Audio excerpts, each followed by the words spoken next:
일본 외무성이 20일 국제명칭으로 동해와 일본해를 병기하자는 한국 정부의 주장에 반론을 펴는 한국어 동영상을 제작해 유튜브에 게시했습니다. 이날 오후 외무성 유튜브 채널에는 일본해, 국제사회에서 유일하게 인정되는 호칭이라는 제목의 동영상이 한국어와 일본어, 중국어, 프랑스어, 독일어, 아랍어 등 9개 언어로 공개됐습니다. 지난 8월 외무성이 유튜브에 공개한 같은 제목의 영어 동영상과 내용의 차이는 없었습니다. 약 4분 분량의 동영상은 한국의 동해로 명칭 변경 혹은 동해 일본의 병기 주장을 반박하고 일본해가 국제적으로 인정받는 유일한 호칭이라고 주장하는 내용을 담고 있습니다. 동영상은 유럽인들은 알고 있다. 지중해가 지중해인 것처럼 일본해가 일본해라는 것을 이라는 프란츠 유제프 융 전 독일 국방장관의 발언으로 시작합니다. 외무성은 동영상에서 일본해라는 명칭은 일본이 붙인 것이 아니라 일본 세국시대에 유럽에서 널리 사용됐고 이후 국제사회에 퍼졌다고 주장했습니다. 하지만 유럽인들이 일본해라고 알고 있다는 주장 등은 근거가 없고 유엔이 일본해라는 명칭만 인정했다는 일본 주장도 사실이 아닌 것으로 전해졌습니다. 이 내용은 잠시 뒤 자세히 알아보겠습니다. 외무성은 한국은 1992년부터 동해로 명칭을 변경하거나 동해와 일본해를 병기해야 한다고 주장하고 나섰다면서 융 전 독일 국방장관의 일본해라는 명칭을 변경하는 것은 국제관행의 현상을 일방적으로 바꾸려는 것이라는 주장을 전했습니다. 외무성은 또한 한국은 동중국해와 황해에 대해서는 한국 국내에서 사용되고 있는 남해와 서해로 바꿔야 한다거나 또는 병기해야 한다고 주장하지 않는다며 일본해에 대해서만 문제를 제기하고 있다는 논리를 폈습니다. 한국어, 영어, 일본어 등 10개 언어로 영상을 제작한 것은 동해, 일본어 병기와 관련한 향후 한일 외교전을 고려한 것으로 풀이되고 있습니다. 이소자키 요시히코 일본 관방부 장관은 이날 정례 기자회견에서 관련 질문에 일본에는 국제적으로 확립된 유일한 호칭이라며 이번 동영상의 제작과 배포를 비롯해 국제사회에서 이에 대한 올바른 이해를 증진하기 위해 노력해왔고 앞으로도 마찬가지로 확실히 대응하겠다고 밝혔습니다. 이에 대해 한국 외교부 당국자는 관련 동향에 대해서는 저희도 잘 알고 있다면서 일본해가 국제적으로 공인된 유일한 명칭이라는 등 일본 측이 올리며 주장하는 여러 내용은 전혀 사실과 다르다고 반박했습니다. 이어 그렇기 때문에 정부는 이런 동향에 유의하고 사실관계도 밝히면서 유관기관과 협력하에 동해 표기의 정당성을 국제사회에 설명해 나갈 예정이라고 밝혔습니다. 이런 가운데 지난 2008년 러시아 정부가 독도가 위치한 동해가 일본해가 아닌 한국해 임을 입증하는 지도를 공개했던 것이 주목받고 있습니다. 당시 국영 리아 노보스티 통신은 1937년 페테르부르크 과학 아카데미에서 발행한 청소년들을 위한 지도책에 삽입된 아시아 지도에 한국해로 표기되어 있고 1745년 같은 기관에서 발행한 러시아 지도책 또한 한국해로 명기하고 있다고 보도했습니다. 이 지도들은 러시아와 외국 지도 제작의 기본이 되었고 유명한 러시아 항해사 비투스 베링의 캄차카 반도 탐험 당시에도 이 지도가 사용됐다고 통신은 설명했습니다. 그러면서 통신은 한국인들은 일본해라는 명칭 주장이 일본 제국주의와 식민주의 유산으로 여기고 있으며 한국에서는 문제의 바다를 항상 동해로 표기해왔다고 전했습니다.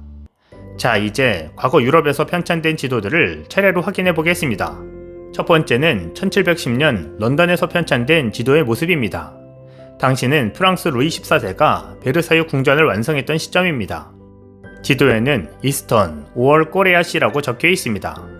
이후 1715년 편찬된 지도에도 동해는 같은 이름으로 적혀 있습니다. 이 지도는 1721년 런던에서 편찬된 지도입니다. 지도 설명에는 가장 최근 관측된 워링턴 백작의 우등영예인 조지에게 새긴 아시아의 새로운 지도라고 쓰여 있습니다.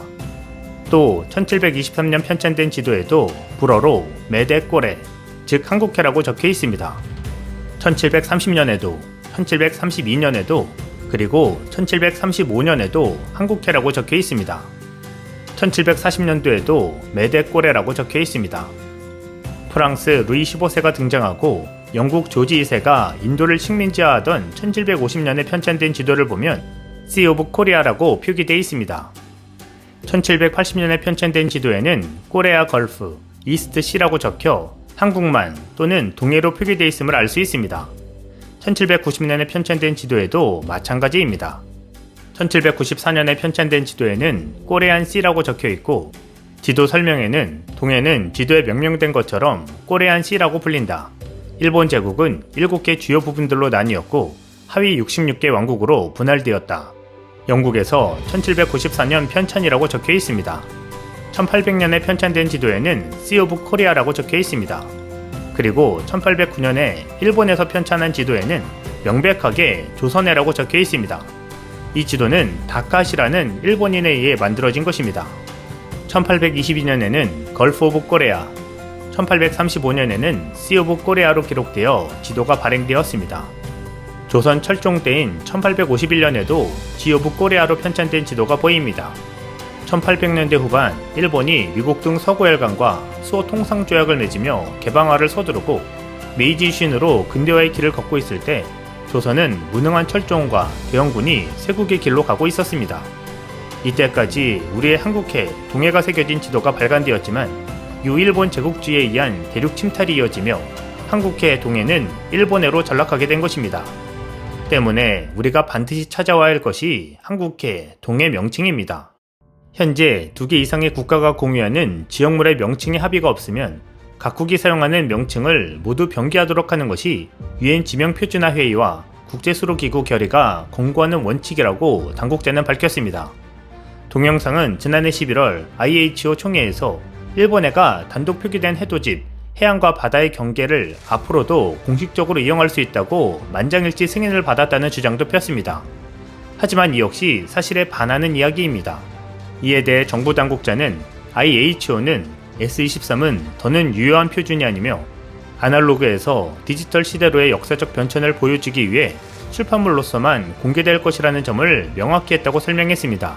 IHO는 당시 총회에서 동해나 일본해가 아닌 숫자를 표기하는 방식의 개정판 S130 해돋이 도입에 합의했습니다. 이에 따라 일본해가 단독으로 표기됐던 기존 S23 해돋이의 유효성은 사라졌지만 일본은 자신들에게 유리한 내용만 동영상에서 소개한 것입니다. 일본 정부는 지난 8일에도 외무성 유튜브 채널에 전범기 논란을 일으키고 있는 우길기에 대한 반박 동영상을 9개국 언어로 제작해 배포했습니다. 기시다 후미오 총리 정권 들어서도 한일 현안과 관련한 일본의 파상 공세가 계속될 것임을 예고한 것입니다. 일본 외무성은 동영상에서 우길기는 일본 문화의 일부라면서 수백 년에 걸쳐 내려온 전통 문화가 현대에서도 이어지고 있다고 주장했습니다.